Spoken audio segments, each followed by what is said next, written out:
Исәнмесез, хөрмәтле милләттәшләребез. Бүген Дөнья студиясендә кунакта Аулак өй көрәш проектының җитәкчесе, гомумән актив хатын-кызларыбызның берсе Сәрия Җиһаншина. Сәрия, хәерле көн. Хәерле көннәр, исәнмесез. Сәрия, менә мин тамашачыларымны таныштырдым. Аулак өй көрәш проекты җитәкчесе дип. Кемдер әйтергә мөмкин, нинди аулак өй көрәш инде бу нәрсәне аңлата дип әйме? Бу гаҗәеп кенә шактый җәелеп килә торган һәм популярлаша барган проектларның берсе. Һәм әйдә сүзне башлык инде башлангыч чорыннан ук. Ничек барлыкка килде менә шушы проект һәм аның максаты нидә? Минем үземнең Үзем дигән электрон журналым бар иде. Анда китап киштәсе сәхифәсендә шагыйрәләр белән таныштырып бара идем. Ул журнал хатын-кызлар өчен. Хуҗабикә сәхифәсе дә бар анда. Медицина да бар, матурлык әлифбасы да бар һәм инде китап киштәсендә безнең гамле әңгәмәләр дә бар, шигърият киштәсе дә бар иде. Анда шагыйрәләр белән таныштыра башлагач, анонслар бирәм инде. Анонс биргәндә беренчедән бу үзеңнең шигыреңме дип яза башладылар. Бу Гөлүсә Батталованың шигырен Мәскәүдән җибәрәләр. Иҗади тәхәллүфсеңме диләр. Мин аны Гөлүсәгә җибәрәм. Сөенде инде шагыйрәбез, чөнки мин дә сөендем. Ул электрон журнал булгач географиясы зур, укучылары күп иде. Һәм минем күңелдә теләк туды. Ул шагыйрәләр белән танышып, аралашып, аларны халыкка тәкъдим итәргә кирәк, чөнки кызыксыну зур. Һәм инде мин аларны Аулак өйгә җыйдым. Иң беренче үзебезнең өйгә чакырдым әниләр бәйрәмендә. Анда Эльмира Шәрифуллина килде, Гөлнара Җәлилова килде, Эльвира Сафина килде, Нәҗибә апа Сафина килде. Һәм инде без шигырьләр сөйләшеп, китаплар бүләк итешеп бер-беребезгә матур гына итеп, бер-беребезнең иҗаты белән бер-беребез белән таныштык. Чөнки буыннар арасында да бәйләнеш, инде бу матур итеп танышып, аралашып утыру мөмкинлеге. Һәм икенче атнасында, менә әниләр бәйрәменнән соң да китап йорты ачылды. Мин китап йортына киттем. Урын сорап, вакытын, максатымны әйтеп инде. Һәм без анда барганда әле минем ул Аулак өйгә дип чакырмадым. Әниләр бәйрәменә чакырам диеп, үзегезнең шигырьләрегезне сөйләп, аралашып утырыбыз дип инде. Һәм анда баргач инде афиша ясыйбыз. Кызлар шалтыраталар миңа, нинди форматта була. Менә әйтәм, кофе машинаны өйдән алып киләбез. Капучинолар эчә, җырлашып, бер-беребез белән танышып, бер-беребез белән аралашып, бер-беребезнең иҗатын өйрәнеп үткәрер идем бу очрашуны дим. Алай булгач, бу Аулак өй ди. Иң беренче көнне шагыйрәләр белән Аулак өй булып чыктык без, һәм инде әкрен-әкрен беренче, икенче очрашуларда без анда шактый гына очраштык. Айга ким дигәндә 2 тапкыр очрашу була иде. Бик теләп йөриләр иде, 20ләп була идек без анда. Һәм мин анда әкренләп учка йөзек сала башладым, уеннар уйнатам. Милли уеннарыбызны. Һәм инде йөзек салганда, Аулак өйдә бит инде уеннар да булган. Йөзек салганда инде учка төшкән шигырьнең авторын белергә кирәк, йөзек түгел. Һәм шуннан соң мин бу проектны башта карантин булды.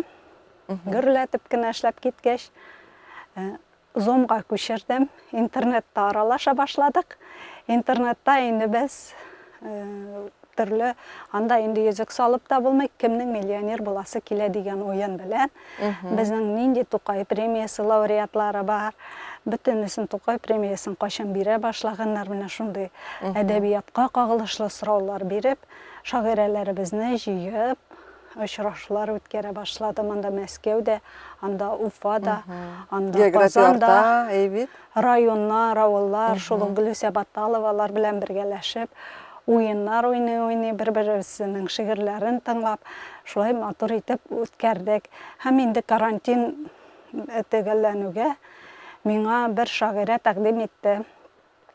Әйдәле, Альбина Бәширова әйдәләде, кірегелді, мәктәпләргә ди, балаларға да бик қызық булыр диеп. Һәм мин 21 елда туган телләр һәм халыклар бердәмлеге елы балалар үзебезнең балалар укыган гимназияга барып, Илдар Искәндәрович инде ул милләт җанлы мәктәп директоры, гимназия директоры. 10 укучы белән 5 шагыйрәне ярыштырдым. Менә шулай башланып китте бу мәктәпләрдә инде бит балалар арасында. Беренче. Гомумән, менә хәзер мин бик яхшы беләм, сез район мәктәпләрендә, районнар күләмнәрендә бик күп җөрдегез, бит. Мәктәпләрдә балалар белән шушлай аралашып, гомумән балалар менә мондый форматны ничек кабул итте? Аларны бит мәҗбүр итеп тә була, алар үз теләге белән дә килергә мөмкин. Менә ничек кабул итте балалар? Зур кызыксыну белән, бер каяда бер нинди дә мәҗбүр итү юк, чөнки балаларны бер ничек тә мәҗбүр итеп булмай. Кызык булмый ул аннары? Алар анда килеп, алар азарт белән уйныйлар, ярышалар. Һәм менә бер очрак булды, без Сәләт белән эшлибез. Узган елның җәендә Сәләт белән яздан гына килешү төзедек, җәйкене инде анда расписаниялар, шелтәре, лагерьлар вакытында әзер. Һәм инде мин анда барырмын дип уйлаган идем инде, Җәүдәт абый белән дә сөйләшкәч, килешкән идек, балаларга да әзерләнеп килергә кушкан идем. Алар Муса Җәлилне укыдылар, алар башка бөтен классик әдәбиятны укыдылар, сайлап алу турында финалда Муса Җәлилне укыдылар. Инде Габдулла Тукай белән чакырдым да мин аларны. Һәм вакыты юк икән, лагерьда урында, вакытта мөмкинлек тә булмастыр дип әйткән идем. Балалар үзләре җитәкчеләргә барып, без әзерләнеп килдек диеп. Алар чынлап та менә Урмай мәктәп укучыларын, алар алъяпкычлар белән, киемнәр белән, шиккән яулыклар белән килеп, әзерләнеп уйнадылар. Аларның күңелендә бар, алар янып торалар, теләкләре бар. Һәм инде ишеткәнемдә бар, үпкә белдерүчеләрдә, бездә катнашыр идек диеп әйтүчеләрдә бар. Чынлап та бик теләк белдереп уйныйлар, азарт белән. Менә күптән түгел генә дип әйтим әле, барып кайттык Пензага, Гадел Кутой авылында. Алар башта аңламаганнар, киләләр дә концертлар әзерләп инде көткәннәр инде. Мин инде юлга чыккач әйттем, юк, без концерт белән түгел, безнең максат икенче, нигезләмәне салган идем сезгә. 3 көн эчендә Аллах өчен кирәк китапларны укып, балалар әзерләнеп куйганнар. Сәрия, сез бит инде әйтәсез, Пензага да бардык дисез, әйме? Бу бит инде сезнең республика эчендә генә калмыйча, Аулак үй көрәш проектының Россия күләмендә җәелүе турында да сөйли, әйбит. Белүемчә, сез менә бу Россия күләмендә дә җәелеп, сез бит инде алар арасында ниндидер ярышлар уздырып, әле җәй көне сез Булгарда да булдыгыз, әйбит, шушы проект белән. Менә ул бит проект киңәйгән саен, анда ниндидер нәтиҗәләр дә булырга тиеш. Анда бит инде аның максаты гына түгел, аның башкарылган эшенең ахыргы нәтиҗәсе дә булырга тиеш. Менә мондый җәелү һәм инде гомумән бу проектны шушындый күләмле итеп үткәрү, ул бүген нәрсә бирә анда катнашучылар өчен? Сез алар арасында иң яхшыларын сайлап аласызмы? Сез аларга ниндидер алга таба да шушы проектта нәрсәдер эшләү мөмкинлеген бирәсезме? Гомумән, менә бу эш алга таба ничек бара сезнең? Менә хәзерге вакытта дип әйтик. Безнең менә мәктәп укучылар номинациясе бар, студентлар номинациясе бар. Бар өлкән буын белән, иҗади шәхесләр белән һәм яңа гына май аенда без старт алдык. Балалар бакчаларында да үткәрәбез. Иң беренче 21 елдан башланды, февраль айыннан туган тел бәйрәмендә үткәрдек беренчесен. Мәктәп укучылары белән һәм шуңа күрә безнең һәр елны февраль айында финал була. Менә 23 елда һәм 24 елда без Сәләт безгә финалда грант отучы командаларга путевкалар берді, юлламалар берді. Шундый дәрәҗәдә инде бу Сәләткә юллама аттылар. Безнең менә әйтик февраль айында булды Кырлайда. Анда Мөслим, Лениногорский, Татарстанның һәм Кайбыш районынан Кышман, Кайбыш мәктәпләре катнашты. Алар арасында бер көнне булды Санкт-Петербургтан, Түбән Новгородтан, Чувашияның Комсомол районы һәм Батыр районынан 4 команда катнашты, чыгыш ясады. Беренче көнне аларны төбәкләрне Татарстан балалары белән чагыштырып булмый, анда укыту дәрәҗәсе, белем бирү дәрәҗәсе дә мохитта икенче. Һәм инде без аларны аерым бәяләдек, районнарны аерым бәяләдек. Быел ял иттеләр безнең Чувашия командасы һәм Санкт-Петербурглар барып кайтты сәләткә. Һәм инде Татарстаннан Лениногорск һәм Кайбышның Кышман мәктәбе укучылары сәләткә юллама аттылар. Өлкән буыннар арасында инде без 23 елда җиңүчеләр арасында финал һәр елны Болгарда була, чөнки без август аенда башладык. 21 елны иҗади шәхесләр белән ярышларны. Һәм анда без җиңүче командаларны Санкт-Петербургка алып бардык. Менә бу бит инде әле мәктәп эшендә генә ниндидер теге авыл эшендә генә үткәрелә торган әйбер түгел. Бу бит инде хәзер төрле төбәкләрдә яшәгән, төрле районның төрле почмакларында яшәгән балаларга, өлкәннәргә һәм гомумән үзара аралашу, танышу мөмкинлеген дә тудыра торган чара булып чыга. Иң беренче итеп без сайлап алу туры үткәрәбез әйтик. Менә мисал өчен әйтәм, мин Кайбышка кайттык без. Узган елның октябрь айында укытучылар бәйрәмендә һәм инде без Кайбышта 125 кеше катнашты. 6 команда мәктәп укучылары, 6 команда өлкән буын. Һәм инде без башладык, сәгать 11ләрдә башлангандыр инде.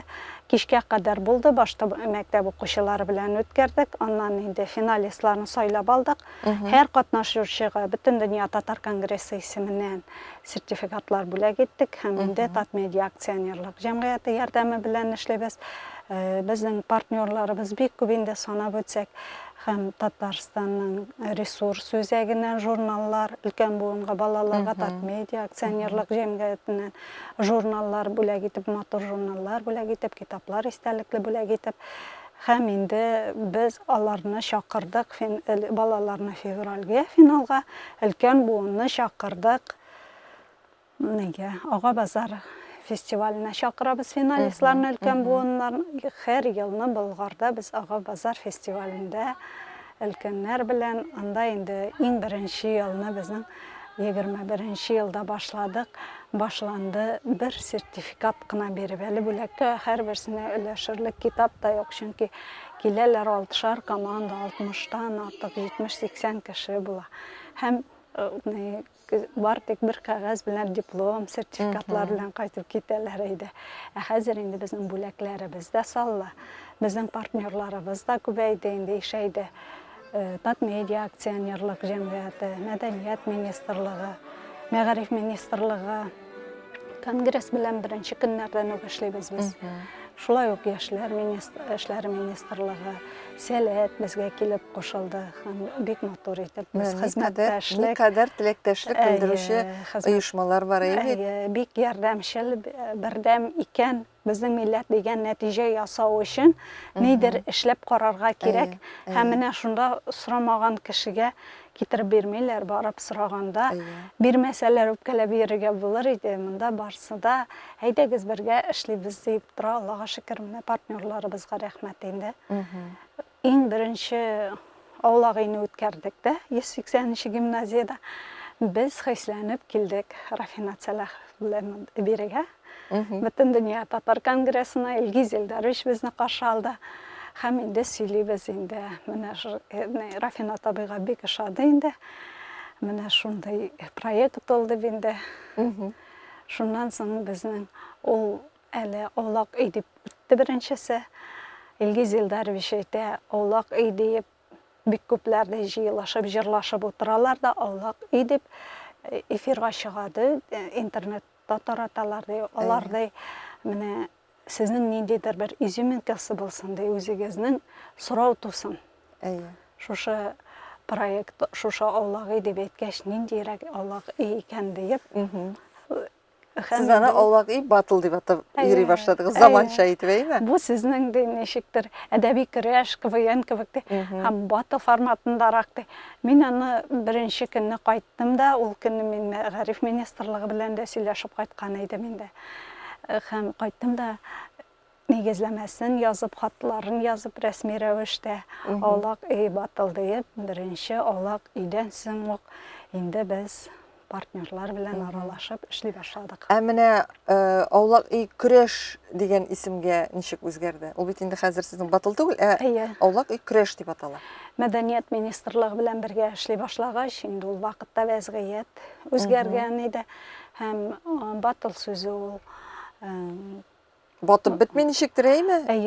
бик Эштәлеге инде моның киңрәк. Эштәлеге теге безнең мәдәнирәк һәм инде ул әйдәгез башка сүз эзләп карагыз дигәч, мин иң беренче үк көрәш дип әйттем, чөнки безнең татарның милли көрәше бар бит инде. Аулак үй көрәше.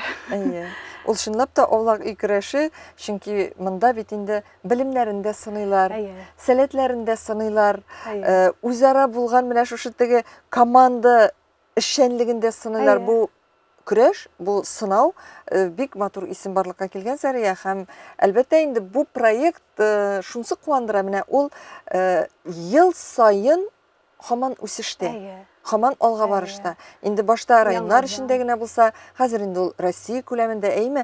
Ә менә киләчәген сез бу проектның ничек күз алдына китерәсез? Менә Алла бирсә, киләчәктә җаекка чыгып керебез дип торам инде. Хәзер чыгып керебез. Сез хәзер инде йөреп өйрәнгән, әйме, йөреп чыгып керебез генә дисез. Аннан соң инде без аны дөнья күләм халыкара дип үзгәртербез, статусыбызны үзгәртербез. Менә шулай ук. Һәм инде менә быел гаиләләрне дә яраштырдык. Тиздән Алла бирсә, гаиләләр белән дә очрашырбыз иншалла. Татарстанда матур гаиләләр белән очрашырбыз дип торабыз. Аның да сайлап алу турларын уздыра башладык. Нәни яшьтәге балалар белән дә очрашабыз. Алар инде аларда Габдулла Тукайны укый, аларда йолалар өйрәнәләр. Менә без Казанда үткәргән аулак өйдә боз озату йоласын шундый матур итеп оештырганнар иде. Өйрәнгәннәр балалар ул йоланы. Аны махсус нәрсә өчендер түгел, нәкъ безнең аулак өй өчен өйрәнелгән матур йола күрсәттеләр. Балаларыбыз да безнең йолаларны белергә тиеш. Ул аулак өй дигәч тә менә килеп утырып, иң беренче халык уйлый инде, ансамбльләр күп бездә районда. Шулай булыр инде дип әйме? Бездә җырлыйлар да, бийләр дә, бөтен сәләтләрен күрсәтәбез диләр. Аннан соң нигезләмәне карыйбыз да, анда беренче минуттан ярыш башлана. Танышу 5 минутлык регламент белән. Һәм инде анда танышуына кадәр ясыйлар, театральләштерелгән. Менә мәсәлән, Кайбыш районы Кошман авылы быел җаекка чакыру алды. Әйме, алар таныштырганда ук менә Галәветдин кил утыр. Кошман буш кала белеп тор ди. Безнең өчен дуга кылып тор дип, утырып дугалар кылып, Аллагыга ага базарга киттек дип, такмаклар язып, үзләренең авылының тарихын да шунда керткәннәр. Һәрберсенең нисендә күрсә 5 минут эчендә һәрберсенең сәләтендә әйтеп бирәләр. Һәм шул ук вакытта да утырып дугалар да кылып, театр Зәңгәршәлдәге кебек кешәне шәп төшкәнме? Тукайны укыдыгызмы дип, әдәби ярышка барабыз дип. Ул бит безнең халыкка шушындый бер мөмкинлек кенә тусы. Ул шул кадәр сәләтле халык безнең халкыбыз әйме. Авылларда бигрәк тә инде алар аңа сусап торган. Ул бит әле гел эш белән генә түгел. Менә шушындый күңелгә якын булган, үзебезнең халкыбызга якын булган ниндидер рәхәт шушындый чараларны да үткәрәсе килә. Аларда катнашасы килә. Менә бик әйбәт проект Сәрия. Шушлай итеп һәр иренмичә. Бу әлбәттә менә сөйләп утырасыз сез бик матур гына кебек, ләкин бит бу проектның артында күпме мәшәкать, күпме әзерләнү белән сөйләшү. Күпме хезмәт. Төн уртасында шалтыратып, сәгать 2-дә. Бер кызык очрак булды. Бу 21-нче ел Арчага кайтырга җыенабыз. Каурый каләм иҗат берләшмәсенең шалтыраттым да инде жетекчисине Халиде апага сөйледим. Менә Аулак өйгә килеп утырабыз, танышу була. Аннар сүзләрдән шигырь җыябыз. Ул шигырьнең авторын әйтәбез, кайсы шигыре икәнен.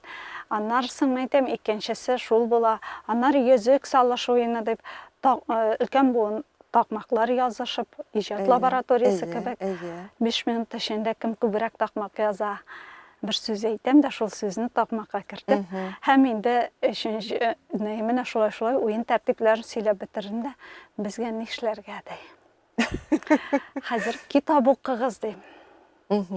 Хәзер яңадан сөйләдем, инде аңлаттым, менә беренче танышабыз, танышуны регламент белән шулай аннарсын такмаклар язышабыз. Әле ул вакытта йола күрсәтү 5 минутта һәр төбәк үзенең йоласын күрсәтү дигән тагын бер раунд керттек без. Һәм йөзек салыш уены, учка йөзек төшми, бирем төшә, татар әдәбияты классиклары. Безгә нишләргә ди. Менә бу проектның тагын бер уңай ягы, әйме? Хәзер инде без зарланабыз. Халык китап укымый дип. Ә менә монда укымаган кешегә дә, меңәрләп вакыты булмаган кешегә дә китап укырга туры килә. Сюжетта да оятка калмас өчен укыдык инде дип. Һәм икенче көнне эшкә килдем, төшкә ашка җыена. Менә ди җыеп утырттым кавыры каләмне ди, телефонны бөтенсенә ишетелерлек итеп куйган да, мин аңлатып бирдем. Рәхмәт сеңлем ди. Күземне йомам да, йоклап кына китим дигәндә ди, сезнең ди китап укыгыз ди. Сүзегез искә төшә. Яңгырый ди, колак төбендә ди. Шуның кебек китап укырга кирәк. Иң беренче чиратта татар әдәбияты классикларын белергә кирәк. Безнең төп максат татар әдәбияты классикларын өйрәнү. Һәм иң матур максатлары безнең берсе тагын йолаларны, гырыф-гадәтләрне өйрәнү, яңарту, яшь буынга җиткерү. Шунда ук укучысы да карап утыра аны. Өлкән буын балаларының, иҗатын балаларының әзерлеген күрә, аларның сәләтен күрә. Менә безнең Түбән Новгородта булган Аулак өйдә НЖКУ дигән йола күрсәттеләр. Мин аннан соң Аулак өй үткәч тә утырып сөйләшкәндә сорыйм, нинди, мин ишетми калдым әллә дим, нинди әйбер ул дим. Үрсәләнеп елаган баланы мишне ягып тартканнар, инде узган мишкә колакка салып тыгып Ишеткәнем бар мин бу турда. Һәм бала елаудан туктый. Бездә дә андай йола бар ди, ул андай әйбер булырга мөмкин ди. Мин беренче тапкыр ишеттем. Менә бит. Шул кадәр гаҗәп булды инде. Әлбәттә гаҗәп. Менә ул онытыла барган йолалар, аннары бит әле ул кайсыдыр якта бар, икенче якта юк. Ләкин бит без үзебезнең төрле җирләрдә, төрле төбәкләрдә яшәгән милләттәшләребезнең хәзинәсе, фольклорын белергә тиеш. Менә бу яктан да бер-беребезгә булган тәҗрибәне уртаклашу, искә төшерү, бу бик зур әйбер. Менә сез әйтеп үттегез, халыкара дәрәҗәдә эшләргә дә телибез дип. Россия күләмендә аңлашыла. Менә халыкара дәрәҗәдә булгач, сез бит инде чит илләргә дә чыгарга телисез булып чыга, әйме? Якын чит илләргә. Якын чит илләргә. Ансысы ничек була? Анда барырга телисезме? Ул шулай ук онлайн форматта буламы? Кызыксынуда менә минем танышымның ире Казакъстаннан. Алар ялларын Казакъстанда үткәрәләр инде. Һәм инде ул танышым, ул дустым кайтып сөйләгән. Менә шулай йөри ул хәзер диеп. Бергә утырып шәйләр дә шәйдек, мин күренмим, кая китте дигәч. Безгә дә килсен әле диеп, менә шулай теләк белдергәннәр. Теләк белдереп, бездә дә милләт дип яшәгән милләттәшләр татарлар бар диеп инде. Һәм инде менә күптән түгелгән, күптән күченеп кайтканнар Үзбәкстаннан. Алар инде Ташкентка даими барып йөриләр, алар да мине барып сөйләп кайтканнар. Алла гыйләремне. Сезнең популярлык тарала. Һәм инде анда да көтәләр әлегә. Әлегә мин анда планны менә киләсе елга графикка кертербез дип торам, Алла бирсә инде иншалла. Без сайлап алу турларында элек бөтен әдәбиятны укыйдык, татар әдәбияты дәреслегендә булган, чөнки дәрес саннары кимеде классик әдәбиятны өйрәнә идек инде биремне шулай иде. Ә хәзер без төрле мәсәлән сайлап алу турын Габдулла Тукай иҗатына багышлыйбыз. Ә финалны мәктәп укучылары белән үткәрәбез. Февраль айы бит инде Муса Җәлил һәм җәлилчеләргә багышлап шул дәрәҗәдә әйбәт өйрәнәләр алар. Күзгә карап җәлилчеләрне минутлап хронологик тәртиптә сөйлиләр алар. Аны менә ул баланы мәҗбүр итеп кенә өйрәтеп булмый. Һәм ул бала аны өйрәнмәсә шулай җавап бирә алмый. Димәк, менә ничә 3 ел үтте, 3 ел эчендә бер 6-7 мең кеше кулга китап алды. Мәктәп укучылары да, аларның укытучылары да, балалар бакчасында 15 кеше катнаша икән, 15 бала. Аның әти-әнисе дә, аның әти-әнисе дә, әби-бабасы да.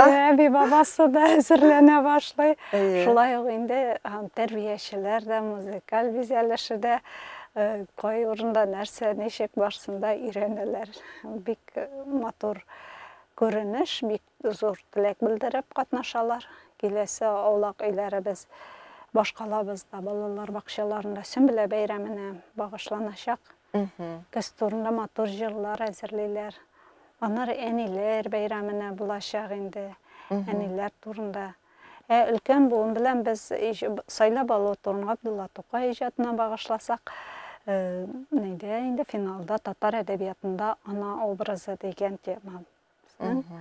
Һәм инде без анда бөтен классик әдәбиятны Габдулла Тукайның да әниләргә багышланган, аналарга багышланган темаларны күтәрәсез. Бик матур темалар күтәрелә һәм бик матур әдәби әсәрләрне укыйлар. Хәтта менә йөзек салырга өзек чыга. Яраны укыганда укый алмыйча бер катнашучыбыз җылады инде. Чынлап та тетрәнергеч урыннары алына һәм алар аны укый, әзерләнә. Әзерлек белән киләләр. Шунсы куандыра. Һәм тагын бер әйбер бар безнең балалар арасында да, өлкән буыннары арасында да менә әзерлек башлангач, сөйләшә башлагачтан алар кемнәрдәндер барып йолаларны өйрәнеп кайталар. Урмай мәктәбе укучылары әби-бабайлардан йолалар өйрәнеп кайтканнар. Шулай ук балалар бакчалары да шулай әзерләнәләр. Буыннар бәйләнеше дә бит әле бу. Бу инде менә балалар ул анда уйнаган йоланы һәм инде башка команданың йоласында исендә калдыра. Менә шул кадәр кызыклы проект, Сәрия, мин инде бу проект барышы турында безнең бөтен дөнья татар конгрессында да чыгып барды, башка мәгълүмат чараларында да чыгып бара бит инде сезнең уздырылган чараларыгыз. Мин аларны карап, күзәтеп барганым бар һәм менә бүген сөйләгәннәрегез аша мин тагын бер кат инандым, ни дәрәҗәдә бу проект кирәк һәм ул әлбәттә дәвамлы булырга тиеш, ул озын гомерле булырга тиеш. Ул төрле, менә шушы төрле буын кешеләрен бер-берсенә бәйләп торучы проектларның берсе. Ләкин менә проект турында күп сөйләдек, әйме, Сәрия, ләкин безнең тамашачыларыбыз әйтергә мөмкин, менә мондый проект үткәреп йөри торган кем икәнсең бу ханым дип. Менә бу урында, Сәрия, сез әйдә үзегез белән дә таныштырып китегез әле. Мин инде алдан ук әйтеп куйым, сез бит 4 бала әнисе. Менә 4 бала әнисе әле үзенең балалары белән генә түгел, ул инде менә шушындый республикада, чит төбәкләрдә булган балалар белән дә шөгыльләнергә менә мөмкинлек таба. Әни булу сире менә шунда инде бер уйлаганда бит. Әйдә, үзегез белән таныштырып китегез. Кайсы яктан сез? Гомумән, үзегез турында сөйләп китегез әле тамашачыларыбызга. Мин Апас районыннан, Түбән Барыш авылыннан. Якташларыбыз әйбит, аны серлеп ачык. Якташлар безнең инде бик күп кеше белгән Тәтә авылыннан. Серлбәнәт Тәтә. Ул инде бик әйбәт безнең әбиебез. Һәм мин балачактан менә укытучы булырга хыялландым. Безнең укытучыбыз алтын медаль белән мәктәпне тәмамлаган, кызыл диплом белән университетның татар филология факультетын тәмамлаган укытучы. Һәм ул безнең иң шук малайлар да ул әдәби әсәрне сөйләгәндә елап утыра иде. Минем нәкъ шундый укытучы булып, татар әдәбиятына кызыксыну уятасым килде. Шул кадәр көтеп ала идем аның дәресләрен. Роза апа Гыйниятуллина. Һәм мин инде укырга керә алмадым беренче ел. Ул заманда бит имтиханнар биреп керә идек, бик катлаулы иде укырга керүләре. Беренче имтиханым 5ле булып канатланып кайтып киттем, икенчесенә 2ле алдым да инде. Анда әйттеләр инде апелляциягә бир дип. Мин инде авыл баласы 6 яшьтән укырга кергән, ул вакытта 16 яшь кенә, 17 яшьтә тулмаган. Кайтып киттем авылга да, театраль бүлеккә кердем, училищега, режиссерлыкка укып чыктым. Анда безне Илдус Габдрахмановның бер туган абыйсы Рөстәм абый укытты. Ул вальс биргә дә өйрәтте, ул баянда, ул гитарада өйрәтте. Ул шулкадәр зур тәҗрибә булды безнең өчен. Сәхнә телендә өйрәндек, бик матур итеп укып чыктым. Вакытым әрәм булмады. Шул ук вакытта мин әзерлек барда, күңелдән инде үзем белән том-том китаплар, буш вакытымда. Әле без авыл сайын, район сайын гастрольләргә йөрдек укыганда. Һәм мин инде бөтен нәрсә өчен, аппаратура өчен дә җаваплы, алып баручы конференцияда, сценарийсы да үземнән. Шуннан мин укырга керә алмыйча кайттым да авылга. Бригадир столовойга чакырды, ашханәгә. Столовой инде безнең өчен авылда. Заведующий итеп. Мин инде карышам, юк инде дим, менә анда Мәликә апа бар, Илүзә апа бар дим. Илүзә апа инде 20-не узган, аны кырга механизаторлар ашатырга чыгарып була, миңа 16 гына яшь әле. Ярамый. Мәликә апа ашарга пешерә ди. 40 литр ди. Син әле аны кадәр тәҗрибәң юк ди. 16 яшьлек кызга мөдир эшен тапшыргачтым бит инде, димәк, ышанган ул эшне башкара икәненә. Һәм шуннан мин урап җыю бетмичә килмәдем. Без башта килеп киттем, нигә Рөстәм абый документларымны алды, бухгалтерлыкка урын калмаган, менә безнең группага, безнең курс җыябыз. Безгә килдек, һәм тулай тракта урын алып калдым. Килеп кердем, тимер караватлар 13 карават тезелеп киткән. Мин үземнең караватыма күзгә ташланмаган бер почмакта карават алдым да, китаплар куеп калдырдым. Бу минем урын тимәсеннәр дип инде. Аяз Гыйләҗевләр, анда Мөхәммәд Мәхдиевләрне килгәч укыйм дип. Һәм килдем, Ышкырда урып җыю бетмичә килмәдем. Килдем сентябрь азакларына таба, сентябрь урталары булгандыр. Килгән көнне үк иртәгә бәрәңге алырга барабыз диләр. Фәлән гектар. Ул заманда бит инде шулай, студентлар бәрәңге алырга йөриләр иде. Эш язганга, эш язганда киттем эшкә. Бәрәңге алырга бардык, һәм алар безгә бер фермерга ярдәм кирәк булган. Ул вакытта әле колхозлар аркылы бетмәгән, агрегатлар урып җыюдан бушамыйча кемгәдер керми инде. Ничә фәлән гектарга. Һәм инде аны алсалар да кемдер җыярга тиеш, бер кеше генә җыя алмый бит инде. Һәм мин шунда канәгатьсезлек белдердем. Бәрәкалла, биредә кызларга белемне чиләккә тутырып, егетләргә сәнәккә асып җибәрәләр икән дип, Татарстан яшьләренә фельетон яздым. Ул фельетон басылып та чыкты. Һәм ул елны булды ул. Эзләгәннәр алар мине. Минем түбән барыш, ясашны барышыва диелгән. Һәм инде алар Шүрі барыш дип язганнар да, Шүрі барыш авылыннан мине эзләгәннәр. Шалтыратып, алар андый кешене белмибез дип.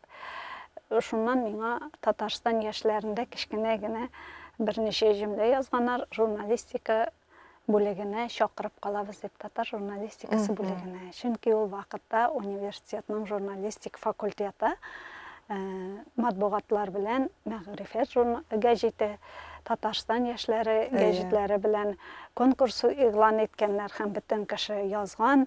Күбрәк язган булсагыз, сезнең беренчесендә бер җөмләне үзгәртмичә бастырдык ди. Күбрәк язган булсагыз, сез имтиханнарсыз керер идегез диде. Әмма мин уңышлы гына кереп киттем, Аллага шөкер. Менә журналистикада укганда 2нче курста таң журналистлар арасында интрига бар, сүз йөри. Үзара сөйләшеп кайтканда минем кара ипи ашыйсым килә дигән. Ипи алсам иртәгә трамвайга акча калмый дим. Әле стипендияга берничә көн бар. Шуны барып әйткәннәр деканга. Декан чакырды мине. Акчаң бармы? Ашарыңа бармы дим. Әйтәм, бар, әни эш капчык бәрәңге китерде дим. Мин аны пешереп тә кыздырып ташыйбыз дим. Шуннан соң ул мине эшкә чакырды. Җитәкләп диярлек мәгърифәт гәҗитенә алып барып, 2нче курсны тәмамлаганда мин инде эшләп укучы студент идем. Ничек кенә эшләсәм дә шундый матур эшләдек. Шундый кызыклы мавыктыргыч журналистика дөньясы булса да, күңелем белән мин менә шушы Роза апаның әдәбият дәресләрен сагына идем. Үзем аннан соң әкренләп татар филологиясе факультетына күчәргә әзерләнеп, 3 ел ярым үткәч, татар филологиясе факультетына күчеп, анда да бик әйбәт кенә укып Сөрия, сез бик каты тынгысыз кеше икән, әйме? Анда укып чыккач, әле аспирантураны тәмамладым. Менә нинди кызыклы тормыш юлы, әйме? Сезнең бүгенге көндә 4 балагыз бар. 2 кызыгыз һәм 2 улыгыз. Балалар бүген нәрсә белән шөгыльләнә? Аларда әнисе кебек үк бик шаялармы? Мин ул шаялыктар дип тә әйтмим инде, язмыштыр инде ул, әйме. Мин алай мәгърифәттә эшләгәндә дә нәрсә кушалар, шуны гына бу әйбергә дип, бу минем тема дип шешереп тормадым. Кушалар икән эшлим, күбрәк социаль мәсьәләләрне яздым. Һәм инде ул мин социаль мәсьәләләр бүгенге көнгә кадәр минем күңелдә ятимнәр йортларына бару, аннан соң социаль приютларга йөрү, мәктәп формалары илтү, Илле шәһәрдән мәктәп формалары тегүче фирма белән, Илсәр ханым белән элемтәдә торып, менә шулай бар минем улым. Булай балалар, олы улым Мәскәүдә.